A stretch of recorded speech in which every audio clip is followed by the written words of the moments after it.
네, 정치권 이슈 살펴봅니다. 정호김 전 국회의원, 김종욱 전 청와대 행정관 두 분과 함께하도록 하겠습니다. 어서 오세요. 네, 안녕하세요. 친문 핵심 의원이죠. 전해철 의원, 전당대회에 도전할 것이다라는 얘기를 앞서서 했었는데 8월 전당대회 출마하지 않겠다, 당대표에 도전하지 않겠다라고 입장을 선회했습니다. 관련해서 민주당의 움직임, 먼저 전재수 의원의 목소리 듣고 오겠습니다. 전국단위 선거를 패배를 하게 되면 책임 있는 분들이 일정 기간 좀 반성 성찰을 하고 전면에 안 나서는 것이 상식적이고 통상적 수준에서 그동안 이루어져 왔던 것이죠. 전해철 의원의 이런 반응이 여타 책임 있는 분들의 어떤 연쇄적 반응으로 좀 이어지기를 저희들은 이제 기대를 하고 있습니다. 예. 저도 이제 이재명 의원께 이전에 이제 통화할 기회가 있어서 다리 차려면 시간이 필요하다. 네, 민주당은 새로운 당대표, 연이은 전국단위 선거 패배 이후 이 당을 새롭게 재건할 선장을 찾는 일, 지금까지는 녹록지 않게 진행이 되고 있습니다. 이재명 의원, 그리고 전해철 의원, 홍영표 의원, 당의 중진, 그리고 직전의 대선 주자가 여기에 도전할 것이다라고 얘기가 있었는데, 이재명 의원에 대해서는 당에서 여러 가지 목소리가 나오고 있고, 그 전해철 의원은 말씀드린 것처럼 당권 도전을 포기했습니다. 이런 상황, 일단은 전해철 의원의 당권 도전 포기에 어떤 것들이 좀 담겨 있다고 보십니까? 말씀하신 것처럼 민주당 재선 의원들 같은 경우가 핵심적인 내용은 나가지 마라 이렇게 얘기하는 거 아니겠습니까? 지방선거와 대선에 책임 있는 분들은 나가지 마라라고 얘기를 했었고 거기에 응답한 측면이 분명히 있는 건데, 그렇다면 좋은 의미로 따지면은 어떤 새로운 지도부, 새로운 가치들을 만들어서 민주당이 혁신할 수 있는 공간을 좀 열어줘라 라는 뜻으로 비칠 수도 있습니다만, 제가 볼 때 내용이 좀 공허해요. 민주당 대선 의원들의 30여 명이 얘기한 걸 보면. 그러니까 예를 들면 대선과 지방선거 패배 책임만 있습니까? 2019년 8월 달 조국 전 장관 이후에 민심과 당심이 분리되면서 국정심판론이 상당히 높은 수준으로 유지가 됐지 않습니까? 그 핵심에는 소위 친문과 586 국회의원들이 분명히 존재하는 것이거든요. 이 부분에 대해서는 스스로 묻지 않은 측면들이 있는 거다. 두 번째는 개파 싸움 하지 말라고 말씀하시는데, 제가 알기로 민주당 같은 경우 재선 그룹들이 아마 개파 문제와 관련해서 가장 많은 예를 들면 관련이 있을 겁니다. 근데 이분들이 이 부분에 대해서 어떤 반성이 있었는가에 대한 문제 아무 말씀이 없으시죠? 그다음에 혁신의 방향이 뭔지 내용을 말씀을 안 하세요. 저는 가장 중요한 건 누가 나가지 말라의 문제가 아니라 누가 얼마만큼 큰 책임이 있는가, 그리고 우리는 어떤 혁신의 방향으로 갈 것인가, 그리고 우리는 그 과정에서 어떤 헌신을 할 것인가, 어떤 양보를 할 것인가라는 말씀이 없이 단지 나가지 말라고 말씀하시게 되면 또 다른 측면에서는 국민들이 봤을 때 또 다른 개파 싸움 아니야?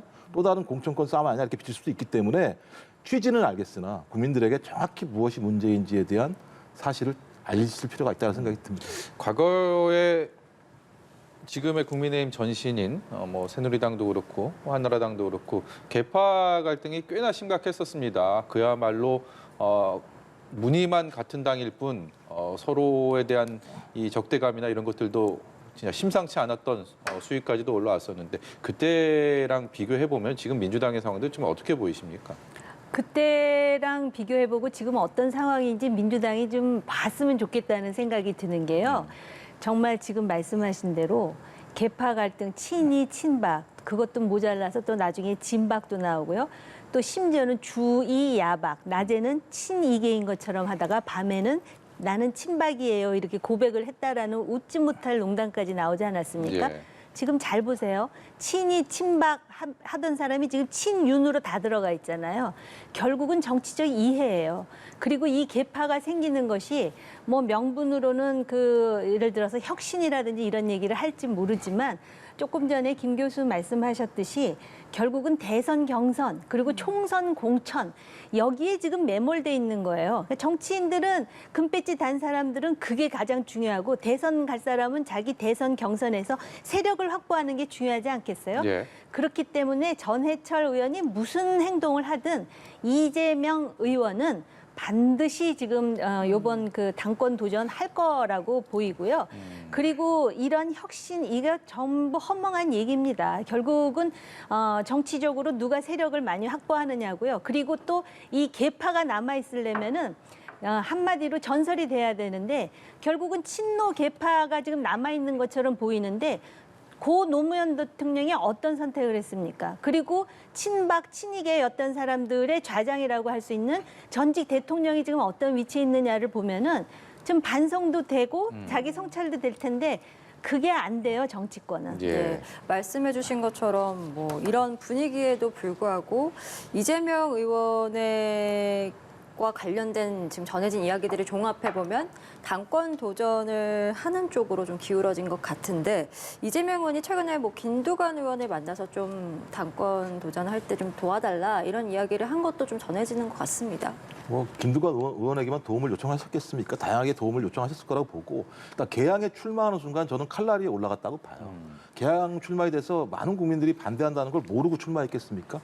개항에 출마했을 때는 지방선거에서 의미 있는 역할을 하고 전당대회에 출마해서 혁신 체제를 만들어서 소위 과거와는 다른 정당을 만들겠다는 생각을 가지고 전 나갔다고 판단이 드는 거예요. 근데 이제 본인이 생각했던 것만큼의 성적을 내지 못한 측면들은 분명히 있죠. 예. 그것 때문에 당 일각 당 내부에서 이재명 의원에게 출마하지 말라라고 하는 압력이 강한 건 사실입니다만 그런 압력 때문에 출마하지 않을 이재명 의원은 아닌 거라 생각이 드는 것이고요. 예, 예. 저는 지금 아마 판단할 상황이 온 것 같아요. 그러니까 국민에게 충분히 설명해서 내가 전당대회에 나와서 당을 어떻게 바꿀 것이다라는 설명을 통해서 지지를 얻거나 아니면 말씀하신 것처럼 출마하지 말아야 되는데 전당대회에 저는 출마하지 않는다고 얘기했을 때 이재명 의원의 정치적인 생명 자체가 제대로 진행될 수 있을 것인가라고 하는 또 고민도 할 수밖에 없는 측면들이 분명히 있다. 저는 그래서 좀 빠른 시간 내에 본인이 어떤 결단을 했다면 국민과 당원들에게 설명하실 필요가 분명히 있어요. 그리고 제가 볼 때는 정면 돌파할 필요도 있다.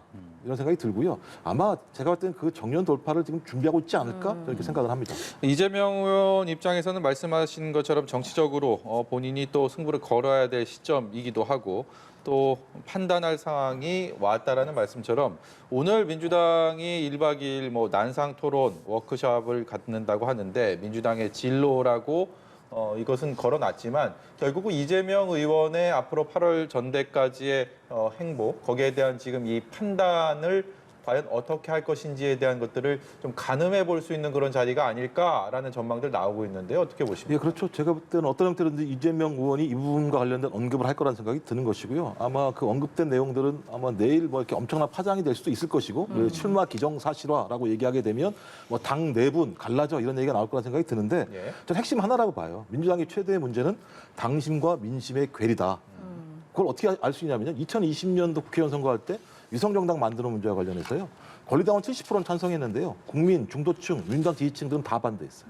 그러니까 왜 이런 일이 발생하고 있는가에 대한 해법을 내놓지 않게 되면 저 예. 앞으로도 마찬가지라는 생각이 드는 것이고요. 저는 그래서 적어도 집단 지도 체제라는 논의가 나옵니다만 단일 지도 체제 또 다양하게 어떤 이런 선거 과정에서 국민들과 당원들의 어떤 이해와 요구들을 반영할 수 있는 체제들로 가지 않게 되면 저는 뭐 혁신한다는 게 무슨 의미가 있습니까? 그러면 제가 볼 때 혁신할 필요 없는 거죠. 저는 그래서 이런 부분과 관련돼서 나름대로 이재명 의원이 좀 의미 있는 제안들을 할 필요가 있다. 그렇지 않게 된다면 제가 볼 때는 왜 나와지? 라고 하는 논란이 붙겠죠.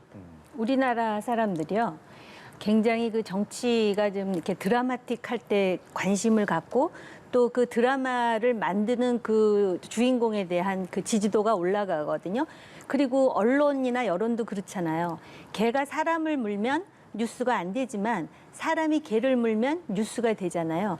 그러니까 사실 지금 이재명 의원이 좀 머리를 쓴다면 다들 모든 사람들이 이재명은 절대로 나갈 것이다 할 때 갑자기 나는 내려놓겠습니다. 민심 속으로 들어가겠다 이러면은 이 민주당의 지지도와 함께 이재명에 대해서 다시 볼 사람들이 굉장히 많은데 그걸 못 넘는 것 같아요. 그런 점이 있고요. 그다음에 그 자체가 당을 바꾸는 건데 결국은 요번에 이제 당권을 장악하면은 본인이 2년 후에 총선에 있어서 공천권을 행사할 수 있을진 모르지만은 그저 그런 그리고 그나물의 그 밥인 늘 그래왔던 구태 정치인의 한 사람으로 남고 길잖아요. 대선까지는 5년이 남았습니다. 그러면 우리나라 국민들은요. 일단 질려요. 그리고 사람이 이렇게 지루해지면 그다음부터는 관심을 안 갖고 또 새로운 카드를 찾거든요.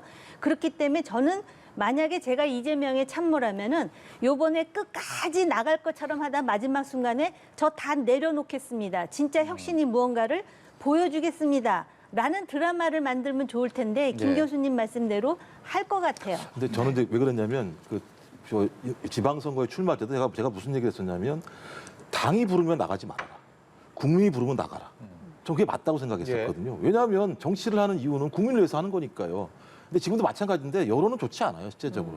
그래서 저도 마음만 같으면 말씀하신 것처럼 당이 이런 어려운 처지에 놓여 있고 나에 대해서 설왕설래가 되고 있는 상황이니 내가 이 부분과 관련해서 음지에서 아니면 뒤에서라도 열심히 노력을 하면서 당의 혁신을 돕겠다라고 얘기를 하고 싶겠습니다만 저는 그런 얘기들을 하는 분들이 더 진정성 있게 진심을 보여줘야 되는 측면들이 있는데 뭐 제가 아까 말씀드렸던 재선원 30여 분들의 말씀을 들어보게 되면 어디로 가자라는지에 대한 방향이 없어요. 그냥 나오지만 말라고 하는 것이기 때문에 또 거기에 대한 신뢰가 없다는 생각이 들거든요. 전 그래서 좀 모두가 좀 솔직해지자 이 상황에서는 아마 제가 볼 때 솔직해진다면 서로의 진심들이 전해지면서 정 의원이 말씀하셨던 것 같은 방식에 좀 국민이 요구하는 방식으로 전환할 수 있을 것 같은데 아직까지는 그런 신뢰가 높지 않은 것 같다 이런 생각이 듭니다. 예, 알겠습니다.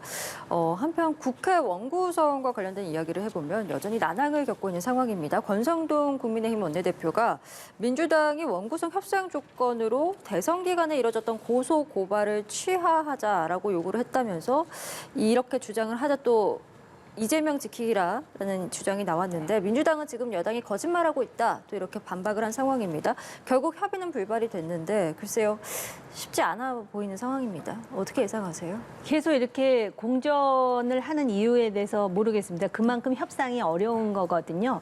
뭐 이해관계가 굉장히 복잡해요. 그래서 내용을 보니까 상호 신뢰를 복원하는 차원에서 대선 기간 중에 고소고발을 취하하자 그랬더니 권성동 원내대표가 그렇다면은 그 얘기는 이재명과 관련한 고소고발을 취하라는 얘기나 다름없다. 왜냐하면 국민의힘이 고소고발한 것은 거의 이재명을 상대로 했기 때문에 그랬더니 또 야당에서는 무슨 소리야 이재명이 이자도 안 나왔다 그러면서 싸우는 것을 보는 대중들의 마음은 어떨까. 그런 착잡함이 있어요. 일단 법제사법위원회의 위원장을 누구로 할 것인가. 이거는 관례적으로 노무현 정부 이래로 17대 국회 이래로 국회의장은 민주당이 지금 하면은 당연히 법사위원장은 지금 국민의힘이 하기로 되어 있는데 이것까지도 지금 민주당이 무조건 반대만 하는 야당의 모습을 보이고 있잖아요. 오히려 견제와 균형이라는 차원에서 이런 부분은 양보하고 또 다른 부분에 대해서는 뭔가 이렇게 하나씩 합의를 내야 되는데 과거에는 원내대표들이 그렇게 해서 서로 협상이라는 게 제로섬이 아니잖아요. 다 가질 수가 없는 거잖아요. 근데 그거 자체를 안 하면서 네가 나보다 더 못한다를 강조하는 것 같아. 내가 너보다 잘한다보다는 너는 나보다 더 못한다를 강조하면서 지금 정치권이 생존하고 있는 게 아닌가 이런 생각이 들어요. 적대적 공생관계입니다. 예, 각 당내 상황도 어려운 와중에 또 여야 간 이런 신경전까지 원구성 합의까지 과연 이뤄질 수 있을 것인가 어떻게 보십니까? 제가 볼 때 원구성할 생각이 없는 것 같다는 느낌이 들어요. 왜냐하면 아무리 고소고발 취하한다고 얘기한다고 민주당에서 이재명의 이름을 거명을 하게 되면 제가 볼 때는 바로 이런 대책을 당할 건데 그런 얘기를 했겠습니까? 제가 볼 때 신뢰가 거의 없다는 생각이 드는 것이고요. 저는 원칙적으로 빨리 국회가 구성이 돼야 되죠. 민생 문제가 되게 어렵고 경제가 어려운 상황이고 계속 대통령 같은 경우는 규제를 갖다가 철폐하고 이렇게 해주기 위해서라도 국회가 당연히 원위 구성이 돼서 이걸 시작을 해야 되는데 제 생각에는 일단 법사위원장을 약속한 거 아니겠습니까? 민주당이 약속을 좀 지켰으면 좋겠어요. 약속을 지킨다고 얘기하고 저희 앞으로는 소수당이 법사위원장을 맡는다라고 하는 원칙들을 관행적으로 만들어내고 그다음에 체계나 자구 심사권을 갖다 폐지하자라고 하는 얘기가 있었는데 논의만 하자고 그러시지 말고요. 국민의힘에서 그래 폐지합시다라고 약속을 하게 되면 저는 되는 건데 제가 볼 때는 서로가 하나라도 더 가지려고 하니까 이런 일이 벌어지는 것 같아요. 제가 볼 때 서로 하나씩 양보하는 게 낫다. 그래야 제가 볼 때는 국민 여론의 지지를 받지 않겠습니까? 예. 정치는 지지 먹고 사는 거니까요. 좀 그렇게 했으면 좋겠습니다. 예, 알겠습니다. 다른 주제로 좀 넘어가 보겠습니다. 이준석 국민의힘 대표 이야기를 해보려고 하는데요. 윤리위 징계 결정이 2주 뒤로 미뤄졌습니다. 하태경 의원의 목소리 듣고 계속해서 이어가도록 하겠습니다. 조사 결과를 네. 보고 네. 결론을 내릴 수밖에 없고 그리고 윤리 회의가 무의미하다는 거예요. 무의미한데 지금 이제 이준석 대표 자꾸 이슈가 떠오를 수밖에 없잖아요. 근데 이제 뚜렷한 결론도 없이 예. 계속 시간 끌게 하면서 망신 주게 하면서 지지층 충돌 유도하고 그래서 결국 당 자해하는 이제 우리 당에 대한 실망도 커질 거고 윤리위원장이 당 대표랑 이렇게 명확한 증거가 있으면 징계를 하면 되는 것이고 그렇지 않으면 조용히 있어야 되는 거예요. 네. 국민의힘 윤리위원회는 이준석 대표에 대한 징계 여부 여기에 대해서 어제 결론을 내지 않았습니다. 다음 달 초까지 또 시간이 미뤄졌고요. 그래서 이준석 대표는 뭐 기우제식이다 뭐 이런 얘기를 했고 지금 하태경 의원 같은 경우는 망신 주기 더하면 당만 약해진다라고 또 우려를 표명하기도 했습니다. 일단은 이렇게 주저하는 뭐 이유 아니면 뭐 속내 어떤 건지도 좀 궁금하고요. 오늘 이준석 대표가 아침에 최고위원회의에서 또 배현진 최고위원과 이 보였던 모습들도 또 화제가 됐습니다. 본인은 또 어떤 심경으로 또 그랬는지도 좀 궁금합니다. 어떻게 보셨습니까? 지난 보궐선거도 그랬고요. 또 대선도 그렇고 지방선거도 그렇고 젊은 정치인으로서 그 반짝반짝하는 아이디어가 있는 정치인이에요. 그런데 다른 정치인들처럼 아예 처음부터 뿔뿌리부터 시작해서 이렇게 올라온 정치인이 아니라 느닷없이 비대위원, 그러니까 최고위원급으로 젊은 나이에 들어와가지고 네. 정치를 하다 보니까 굉장히 그 튀는 측면이 있어요. 그런데 당대표잖아요. 그리고 사실은 지금 당대표와 최고위원의 관계는 과거의 당대표와 최고위원 관계와는 달라요. 과거에는 같이 뽑아서 1등이 당대표 되고 2등부터 최고위원 했지만 지금은 따로 뽑았잖아요. 그리고 협의체제입니다. 합의체제가 아니에요. 그럼 최고위원들은 당대표에 대한 권위를 인정해야 되는데 일단 인정하지 않는 분위기인 것이고요. 그 상당 부분은 이준석 대표에게 책임이 있어요. 보면은 장점도 있지만 그동안의 대선에서 보여준 그리고 그 아주 사소한 거지만 배현진 최고위원하고 더군다나 카메라가 돌아가고 있지 않습니까? 예. 그런 상황에서 더군다나 책임 있는 집권 여당의 대표라는 무게감에도 불구하고 마치 또 삐져서 그러다 보니까 또 최고위원인 여성 의원이 나중에 또 등짝을 또 한 대 치고 네. 도대체 이런 모습을 왜 우리가 그 최고위원회에서 봐야 되는 건지 저는 솔직히 이해가 안 되는데요. 본인 신경은 되게 복잡하겠죠. 지금 역사상 한국 정치사상 처음으로 당대표로서 지금 징계를 당하느냐 안 당하느냐 기로에 있지 않습니까? 예, 젊은 정치인을 넘어서 당대표로서의 어떤 책임감 그런 모습을 보여줘야 된다라는 말씀이셨는데 이 대표가 오늘 자신이 추진해온 혁신위원회 출범을 이제 강조하면서 계속해서 당대표로서의 행보를 이어가겠다라는 메시지를 좀 준 것 같거든요. 앞으로 어떻게 좀 예상하시는지요? 제가 볼 땐 쉽지 않을 거라는 생각이 들어요. 제가 볼 때 윤리 결정 2주 뒤로 미룬 건 이준석 당대표에게 화살을 쏠 시간을 더 많이 번 거라 생각이 전 들어요. 왜냐하면 지금 정무실장에게 품위유지 위반으로 징계 절차를 밟겠다는 거 아니겠습니까? 근데 품위유지 위반의 내용이 뭐냐면 증거를 인멸했다는 거예요. 근데 증거를 인멸했다면 누구 증거입니까? 정무실장 증거가 아니에요. 당대표의 성상납 의혹에 대한 증거이거든요. 그렇다면 정무실장을 징계하게 되면 당대표는 당연히 징계 안 할 수가 없는 상황으로 가버리게 된 상황이에요. 전 그렇다면 이 자체에 대해서 윤리위가 사실, 그러니까 성상납 의혹이라고 하는 부분과 증거인멸 교사에 대해서 사실로 인정하는 분위기가 훨씬 더 강하거나 아니면 이미 초유의 당대표 윤리위에서 징계 절차를 밟은 것은 소위 이준석 당대표를 퇴출하려고 하는 정치적 의도가 있거나 이 둘 중에 하나이기 때문에 어떤 형태로든지 이준석 당대표는 본인이 혁신위원회를 굴리고 싶어도 굴릴 수 없는 상황으로 갈 가능성이 되게 높다라는 판단이 들고요. 예. 저는 더 부끄러워야 될 것은 뭐냐면요. 말씀하신 것처럼 국민의힘 윤리위원회 같은 경우도 정무적 판단을 할 필요가 있어요. 2주 동안 그러니까 초유의 사태죠. 당대표를 윤리위에 회부해서 징계 절차를 밟고 있는데 그 내용이 어떤 겁니까? 성상납 의혹 또는 증거인멸 교사라는 내용이에요. 이걸 2주 동안 더 뻗들어서 국민들이 들으시면 국민의힘이 좋아지겠습니까? 저는 그런 측면에서 이건 적어도 이준석 당대표에 대한 어떤 퇴출이 거의 제가 볼 때 확 기정사실화하는 거 아닌가 이런 생각이 듭니다. 예. 다른 얘기 좀 해보겠습니다. 정부가 경찰 치안감 보직 인사를 단행했다가 다시 수정하고 발표를 했습니다. 그리고 이것이 굉장히 시끄러운 상황입니다. 특히 윤석열 대통령은 국기문란이라고까지 표현을 했는데요. 관련 목소리 먼저 듣고 오겠습니다. 대통령 재가도 나지 않고 행안부에서 또 검토해서 대통령에게 의견도 내지 않은 상태에서 그러한 인사가 밖으로 유출이 되고 이것을 또 언론에다가 마치 인사가 번복된 것처럼 이렇게 나간다는 자체는 아주 중대한 국기문란 아니면은 이거는 어이없는 공무원으로서 할 수 없는 그런 과오라고 볼 수 있습니다. 무슨 치안감 인사가 번복됐다고 하는데 그 뭐 번복된 적도 없고 그리고 저는 행안부에서 나름대로 검토를 해가지고 그 올라온 대로 재가를 했습니다. 네, 요즘 경찰이 참 시끄럽습니다. 이 경찰국을 행안부에 설치하는 이 방안뿐만이 아니라 예상하지도 못했던 치안감 인사, 상당히 경찰 내 조직 내에서는 높은 자리인데 인사를 대통령 재가 없이 냈다가 다시 돌리는 사실 별로 발생하지 않는 일입니다. 이런 정도의 상황들은 그만큼 대통령의 지금 표현 자체가 굉장히 격앙돼 있는 상황인데 이 팩트를 좀 체크해 보고 싶습니다. 어떤 것들에서 뭐가 잘못돼서 이런 상황이 벌어졌다고 보세요? 아직 뭐가 잘못됐는지는 확인되지 않은 것 같아요. 대통령께서 노발대발하면서 국기문란이라는 용어까지 썼습니다. 이게 굉장히 강력한 용어예요. 네.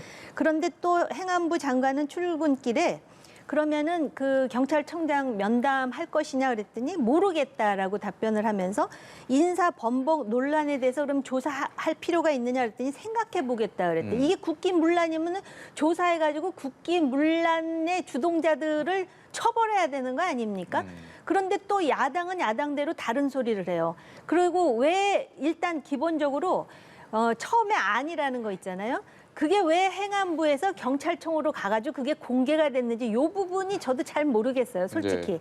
그러니까 내려왔으니까 공개를 했다는 거 아니에요? 근데 2시간 있다가 전혀 다른 명단으로 다시 바뀌었다라는 거 아닙니까? 그러면서 그 바뀐 명단과 관련해가지고 지금 여러 가지 얘기가 나오고 대통령은 대통령대로 지금 노발대발하면서 애초에 대통령 결재도 받지 않은 거를 왜 공개해가지고 이런 문란한 상황을 만드느냐 이렇게 얘기하는 것이고 경찰청에서는 옛날엔 늘 그래왔어요. 행안부에서 보내주면 그거 공개했어요. 지금 이렇게 얘기하는 거잖아요.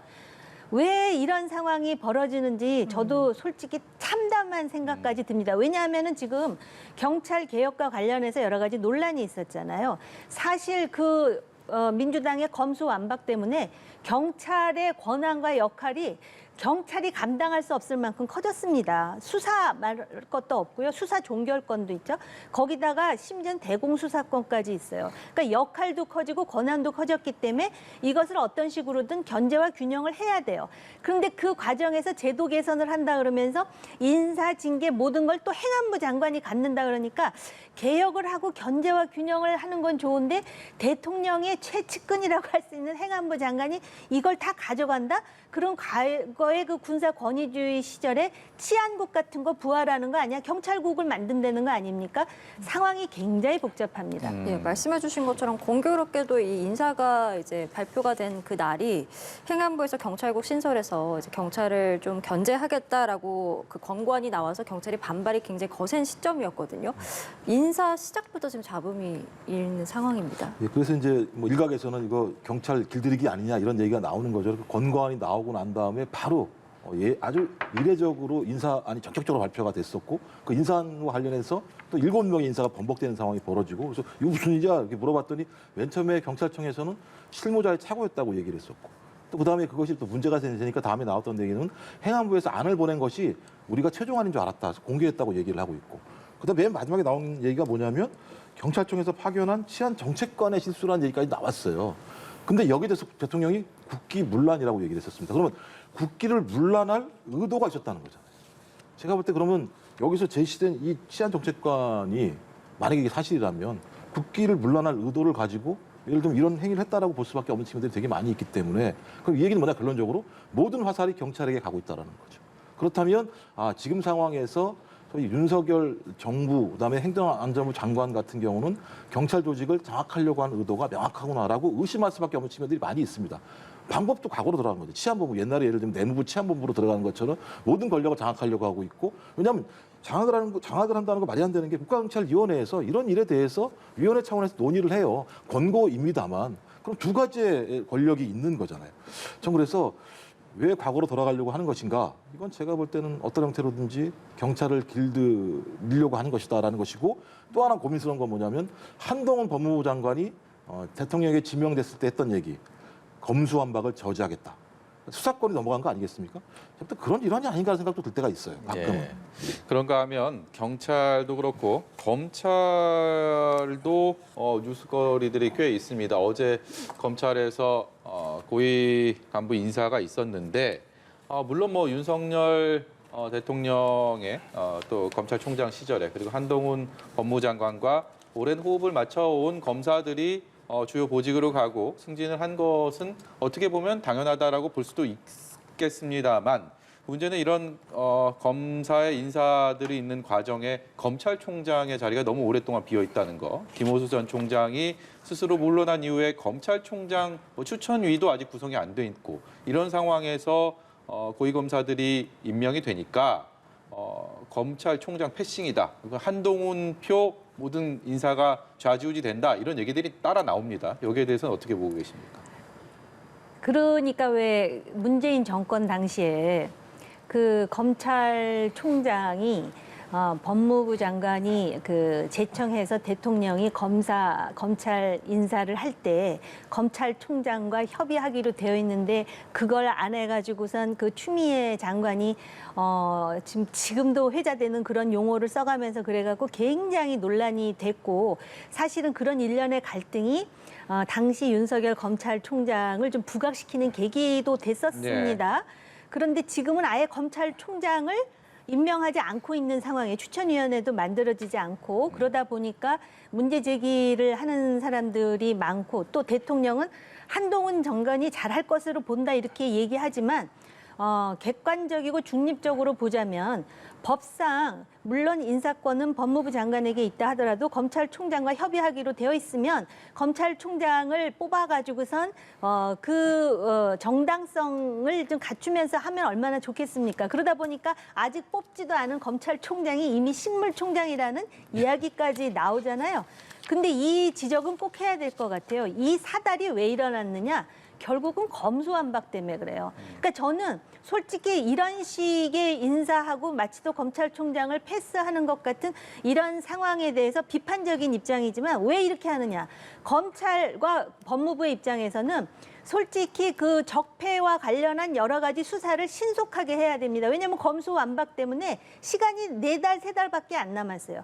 그런데 검찰총장 뽑겠다고 2달, 3달을 허비하면은 아무것도 할 수가 없으니까 신속하게 그런 그 잘못된 부분에 대해서 정의를 구현하는 차원에서 시간을 이렇게 쓸 수밖에 없고, 경찰도 마찬가지예요. 경찰도 보면은 엄청나게 권한을 많이 주지 않았습니까? 문 정권이. 그러다 보니까는 실제로 행안부 장관의 권한이 법적으로 보장되어 있음에도 불구하고 실질적으로 형해화되고 경찰의 독립성과 중립성이라는 이름으로 권한이 이만큼 확대됐으니까 이걸 그러면 어떤 식으로 견제와 균형을 하느냐 하다 보니까 이런 식의 이제 그 논리가 만들어지고, 그러다 보면은 과연 그러면 윤석열 정부가 지금 하고 있는 그 경찰에 대한 행동, 검찰에 대한 행동에 대해서 국민의 몇 %가 납득할 수 있느냐, 그 설득을 할 책임도 역시 윤석열 정부에게 있다라고 보여져요. 예. 뭐 제가 볼 때는 윤석열 정부는 남 탓 정부, 너 탓 정부 같아요. 제가 볼 때는. 그러니까 문재인 정부의 잘못이 없으면 존재하지 않는 정부처럼 말씀하시는 건데, 말씀하신 것처럼 저도 그 기억나요. 관행대로 제3의 장소에서 만나서 협의하자. 뭐 검찰총장이 법무부 장관의 부하냐? 부하가 아니니까 제3의 장소에서 만나서 협의하자라고 얘기했던 거죠. 그리고 이건 관행이다. 인사 자체는 법무부 장관이 마음대로 할 수 있는 게 아니라 법무부 장관과 검찰총장이 협의를 해야 된다라고 얘기했던 거 아니겠습니까? 근데 지금 상황에서는 검찰총장이 임명이 안 되는데 법무부 장관이 마음대로 인사를 해요. 그러면 협의가 안 된 거잖아요. 관행대로. 근데 어느 검사 한 명 문제 제기하는 사람이 없어요. 그러니까 적어도 법무부 장관과 검찰의 전체적인 입장을 가지고 인사에 대해서 조율이 한 다음에 조율한 내용들을 가지고 공개해서 대통령의 재가를 받아야 되는 상황인데 그게 벌어지지 않으니까 차이는 딱 하나예요. 그때는 법무부 장관과 대통령이 검사가 아니었고요. 지금은 대통령과 법무부 장관이 검사예요. 그러니까 제가 볼 때 검사들의 이익을 반영되는 인사를 하니까는 절차를 무시하는 일이 벌어지는 거죠. 저는 그래서 대통령이 말씀하신 것처럼 헌법과 법률에 근거해서 일을 해야 한다고 말씀하시면 그걸 똑같이 지키셔야 된다. 그래야 나중에 이걸 진행하더라도 국민들이나 야당 입장에서 그건 절차대로 지키는 문제가 없어라고 말씀하실 건데 지금 상황은 제가 볼 때는 본인이 말씀하신 것과 다른 방식으로 가기 때문에 계속 그 인사 자체가 정치적인 인사 아니냐 이렇게 얘기를 하는 거죠. 알겠습니다. 그 이제 헌법과 법률에 근거하여 그 부분과 관련해서 조금 이제 부연을 드리고 싶은데요. 사실 자유민주주의 헌법적 가치에서 법치가 중요한 건 법치가 그 자유민주주의를 구현하기 위한 메커니즘이기 때문에 그래요. 근데 법치의 이름으로 그 법망을 거스르지는 않으면서 실질적으로 상식적으로 또 공정하다고 할 수 있는 그러한 어떤 관행이라든지 또는 권한의 행사가 이루어지지 않는다면은 그거는 굉장한 국민의 반발을 살 수가 있어요. 그렇기 때문에 지금 검찰총장 임명도 그렇고요. 그리고 경찰 제도 개선과 관련해서도 분명히 제도 개선해야 돼요. 그런데 지금 그 견제와 균형을 행안부 장관이 하는 것이 맞는지 아니면 무슨 국가경찰위원회의 권한을 상설화시켜서 합법적으로 그리고 누가 봐도 설득력 있는 방법으로 하는 것이 맞는지 그리고 인사와 관련해서 검찰을 너무 많이 뽑는 것도 사실 아닙니까? 예. 제가 생각할 때 더 문제는요. 지금 국민의힘에 그런 얘기를 대통령한테 하는 사람이 없는 것 같아요. 저는 그게 더 문제인 것 같아요. 예, 알겠습니다. 오늘 저희 두 분 말씀은 여기까지 듣도록 하겠습니다. 정호김 전 의원, 김종욱 전 청와대 행정관 두 분과 함께했습니다. 오늘 말씀 고맙습니다. 고맙습니다.